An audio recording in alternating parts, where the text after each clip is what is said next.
Bonjour. Aujourd'hui, nous allons voir pourquoi le stress et l'anxiété sont de véritables poisons pour votre organisme. Imaginons le scénario suivant. Vous êtes à la maison en train de vaquer à vos occupations quotidiennes quand la sonnerie du téléphone sonne. C'est l'hôpital. Il vous annonce que l'un de vos proches vient d'être admis et qu'il faut que vous veniez immédiatement aux urgences. 2 minutes plus tard, vous engouffrez dans votre voiture, direction l'hôpital. Vous êtes en sueur, vous avez des palpitations, du mal à respirer. Votre cœur bat à grands coups dans votre poitrine, vos mains sont moites et collent au volant. Bref, vous êtes en état d'alerte, sous l'effet de l'adrénaline. Devant un danger imminent, le corps sécrète cette hormone pour se préparer à réagir ou attaquer au besoin. Mais l'adrénaline n'agit pas seule. Quelques minutes plus tard, une autre hormone intervient, le cortisol. Les effets physiologiques du cortisol sont considérables. Pour que l'organisme réagisse face au danger, le cortisol va mobiliser toute l'énergie en transformant les graisses en sucre pour l'expédier à certains endroits précis. Pour une efficacité maximale, certains organes, comme ceux liés à la digestion, fonctionnent au ralenti. Même le système immunitaire est mis en veilleuse. Face à un danger réel, ces hormones sont d'une importance capitale. Mais premier inconvénient.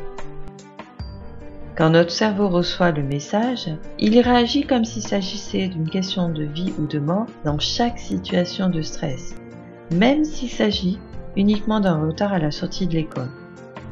Mais aussi, une autre partie de notre cerveau que l'on nomme le cerveau reptilien est incapable de faire la différence entre l'imaginaire et la réalité. Si vous revivez en boucle des scènes de votre passé ou des événements à venir qui vous angoissent, votre organisme va réagir comme face à un danger réel et sécréter du cortisol. Vivre des tensions de façon répétitive a des conséquences. Quand l'organisme est contraint de produire adrénaline et cortisol jour après jour, votre organisme s'épuise, se dérègle, augmentant ainsi les risques de maladie.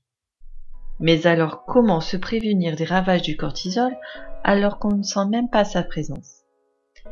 En libérant vos émotions passées, qui vous font réagir comme des élastiques, vous renvoyant dans des expériences qui n'ont plus lieu d'intervenir dans votre vie actuelle. Et en modifiant votre système de fonctionnement face aux événements de la vie.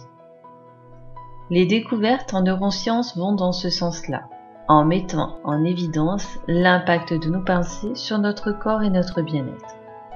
Dans une prochaine vidéo, je vous explique le lien entre vos émotions et la maladie. En attendant, vous pouvez vous abonner à ma chaîne YouTube ou bien à mon blog Osez être heureuse. Et je vous dis à très bientôt.